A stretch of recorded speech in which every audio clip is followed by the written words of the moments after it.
街灯照不亮心底的阴影，我也曾用力追寻掌声里的肯定，却在转身之后听见风的叹息。有一种温暖是你一直都在，穿越了人海，填补我生命的空白。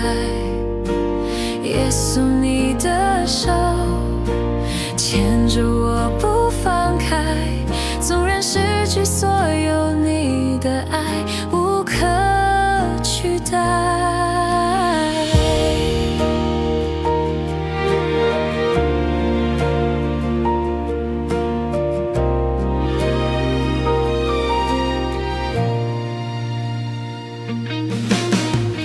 走过高山低谷，尝过聚散分离，有些遗憾藏在没说出口的梦里。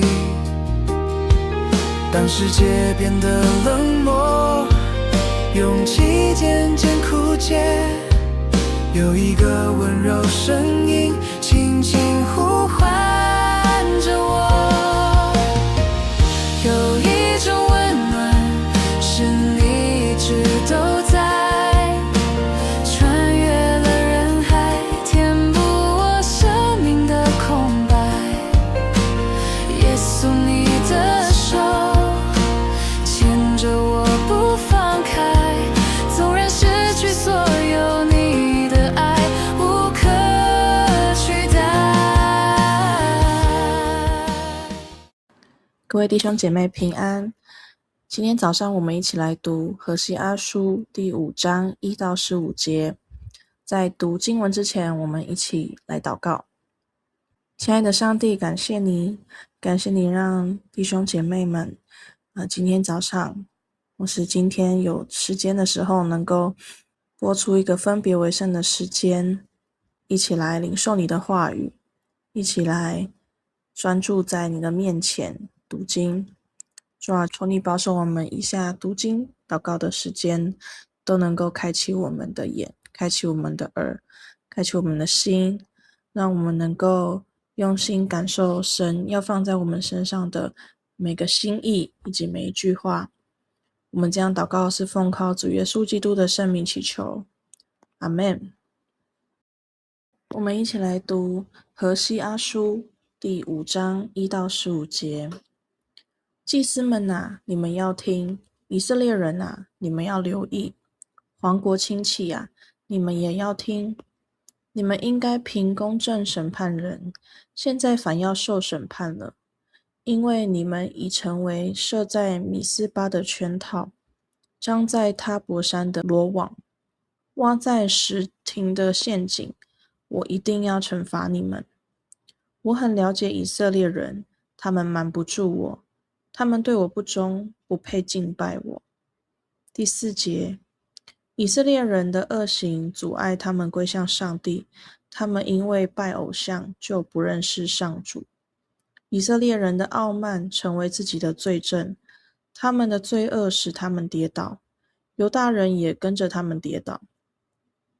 他们向上主献牛羊，这对他们并没有好处。他们找不到上主，因为上主已经离弃他们。他们对上主不忠，他们所生的是私生子，所以他们的土地产业将被践踏。第8节，要在基比亚吹军号，在拉玛发警报，在伯特利呐喊，便雅悯人啊，起来作战吧！惩罚的日子到了，以色列国要灭亡了。以色列人啊，这事一定要发生。上主说，我要向犹大的领袖发怒，像洪水冲击一样惩罚他们，因为他们侵占以色列的领土。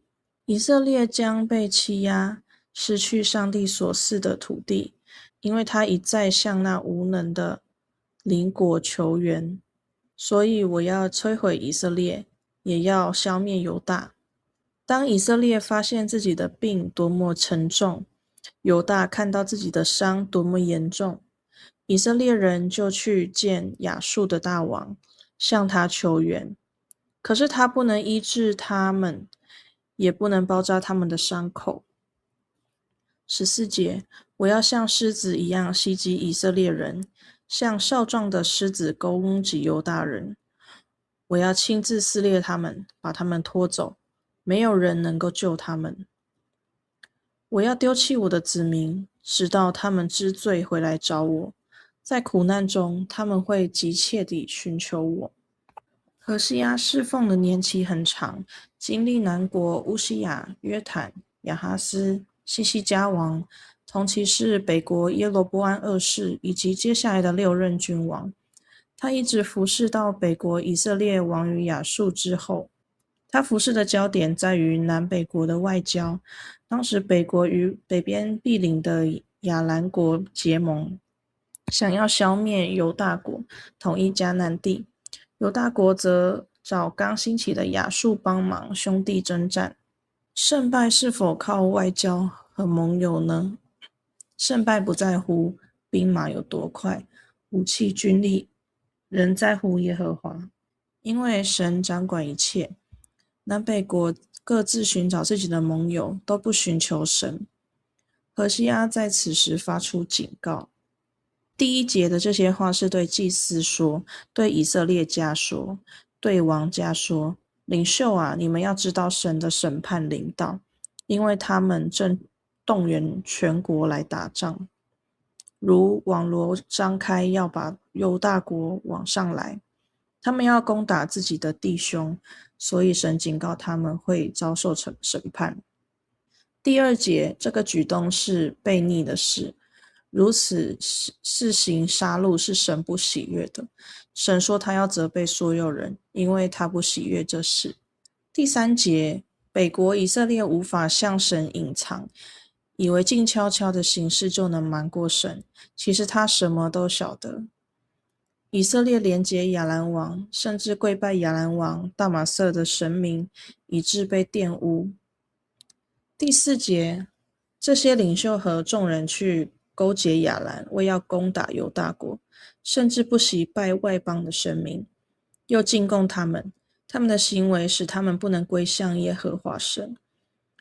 他们选择与亚兰人通婚，他们不认识耶和华，因为他们的淫心已被玷污。第5节，他们自以为做得对，勾结当时的世界盟主亚兰国，结盟必得着能力。他们的骄傲见证自己，但神却说他们与外邦人结盟，杀戮自己的弟兄，这罪孽必被神追讨而跌倒。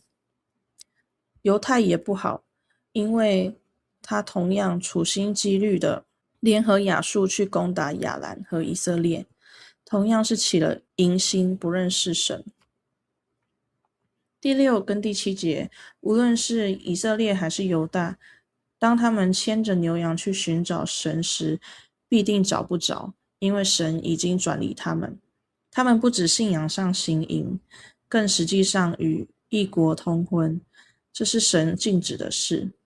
他们所生的是私生子，不认识神，也不合律法规定，承受他们的地业，故此他们的私生子与他们的地业会一同灭亡。第8到第9节，在他们集结军队，制造网罗之地，在他们的宗教聚会之地，这些守望的人要吹角吹号，吹出大声，警告他们。仇敌就在后面，因为责罚的日子快将来临，以法莲要变为荒场。第10到第11节，犹大会面对神的愤怒，如倾盆大水般临到身上，无处可逃。而以法莲因为听从盟国的声音，受制于盟国，他们必被审判压碎。故此，守望者必须发出神愤怒的警告，神不只转离他们，神的愤怒还要临到他们。第12节，当人要结盟于外交势力时，神会转离，但人还是不理会，所以神就发出主动攻击。第13节，犹大和亚述结盟去攻打亚兰，结果把亚兰战胜后，亚述立刻成为大国，于是以色列转头就臣服于亚述，成为傀儡。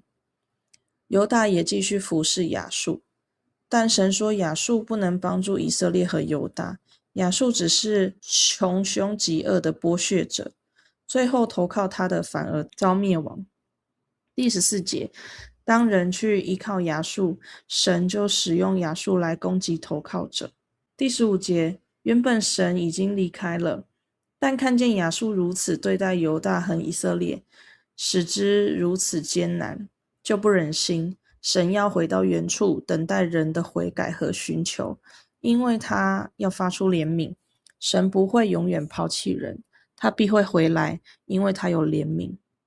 谁会回来寻求神和悔改呢？昨天的第4章第1节是以色列人啊，你们当听耶和华的话。第5章的一开始就是和第4章呼应的3个句子。众祭司啊，要听我的话；以色列家啊，要留心听；王家啊，要侧耳倾听。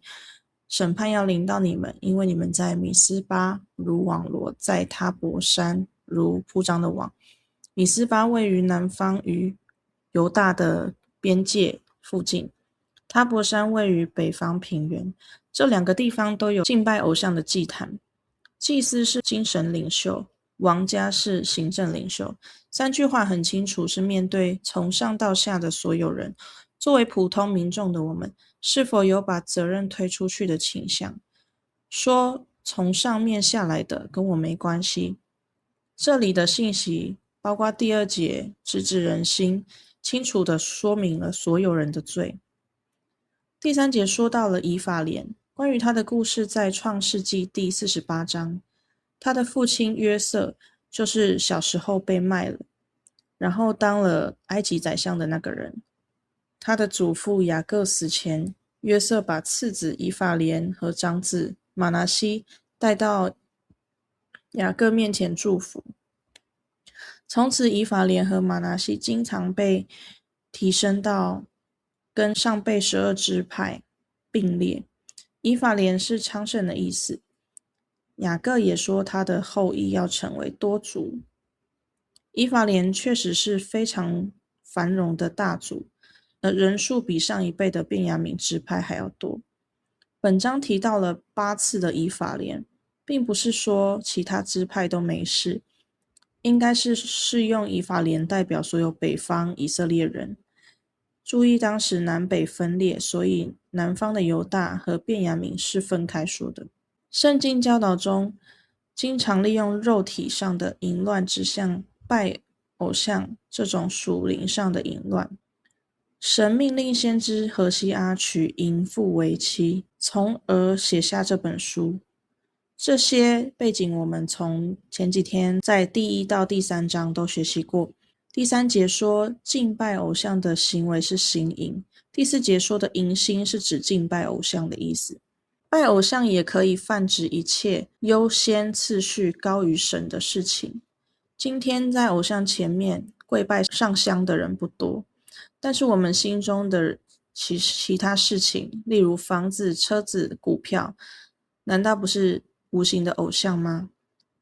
许多人拒绝神，并不是因为缺少、不知道或是没有教导。相反的，21世纪所有讯息在网络上触手可得，导致很多人的熟视无睹和麻木不仁。像路加福音里说的，里面和外面的荆棘一同生长，神的道被今天的思虑、钱财、厌乐挤住了，便结不出成熟的子粒来。第8章第14节。所以本章第6、第7节中的悲惨情况，只能算是咎由自取。牵着牛羊去寻求耶和华，却寻不见，他们与他们的地业必被吞灭。第8节中的3个地名基比亚、拉玛、伯雅文都在北方，意思是很明显的是北方人要警告便雅悯人，就是南国人。参照列王记下第16章和第17章，这里第9到第13节简单概括了南北双方和亚述帝国的历史。一个民族集体犯罪的时候，神往往使用另一个民族来惩罚他们。例如迦南人恶贯满盈的时候，神把他们交到以色列人手里。神的选民也不例外，也许更加严格。以色列人进入应许之地之后，第一代就是约书亚这批人还不错，但后来开始渐渐的与当地人同流合污，沾染了拜偶像的恶习。从士师时代开始，神一直用周围的敌人，例如非利士人攻击和惩罚他们。以色列人时好时坏，但是总体来说是一个慢慢走下坡的过程。到了所罗门之后的列王时代，外敌换成了亚述。第13节也就是说，他们不但没有意识到亚述帝国的威胁是神对他们的警告，反而向敌人妥协投降，与虎谋皮。何西阿书写作的时代，北国还在，所有的听众都觉得这是危言耸听，没那么严重吧？真的吗？或者有人认为这是以后的事，跟我们有什么关系呢？然而，神定义使用亚述来管教他们。第14节证明他们所依靠的偶像势力都是虚空的。现在读者都知道了，在何西阿书之后30年，也就是西元前722年，北方的以色列就彻底国破家亡。圣经是神的默示，永不落空。反思一下，其实我们今天也一样，颇有点讽刺的意义。我们喜欢计划投资，计划退休，计划儿女，计划学业。投资理财的讲座是爆满的，超过星期天去教会的人。我们喜欢所有事情都买好保险，甚至儿女房子的首付都准备好了，但是却忽略神的话语，忽略神的警告，忽略全社会的道德滑坡，甚至忽略自己的灵魂。神是非常有耐心的，我们作为读者，读历史的时候，手一翻好几章或者几本书就过去了。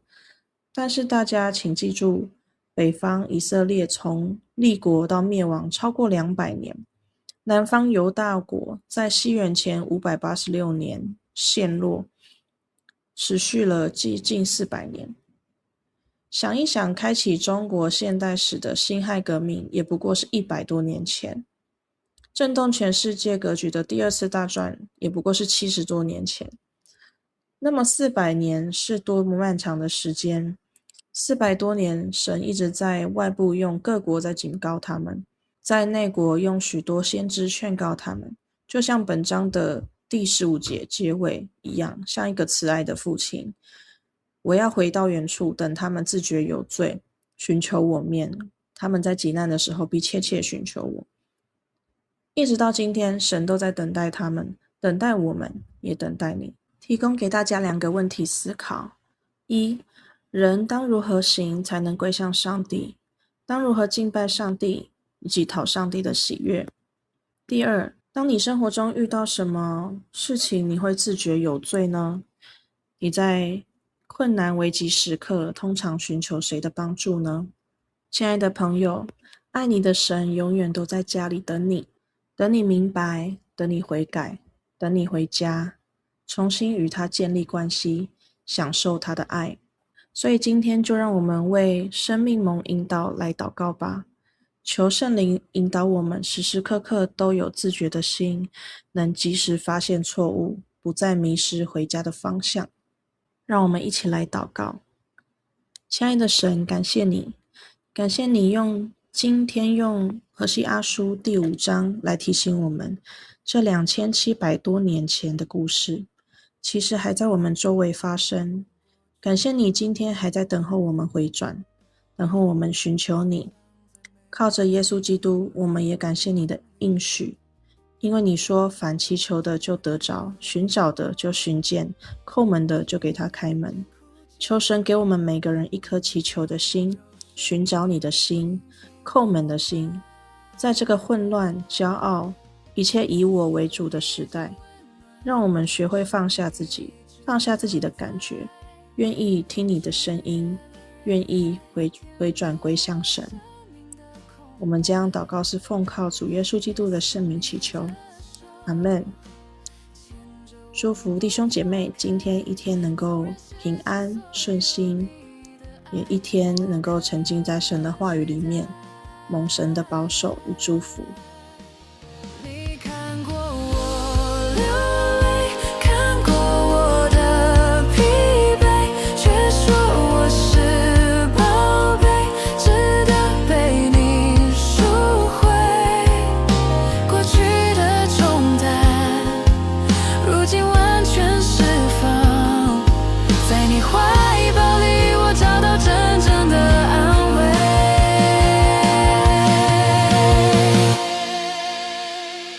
有一种温暖，是你一直都在，穿越了人海，填补我生命的空白。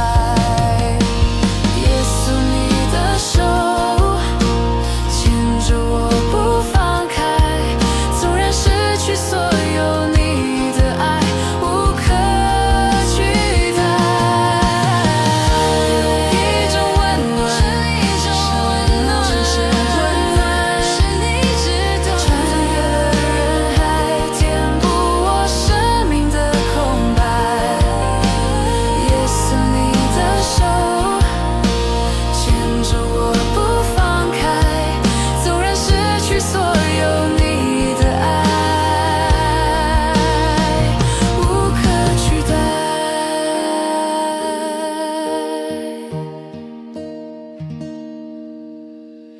有一种温暖，是你一直都在，穿越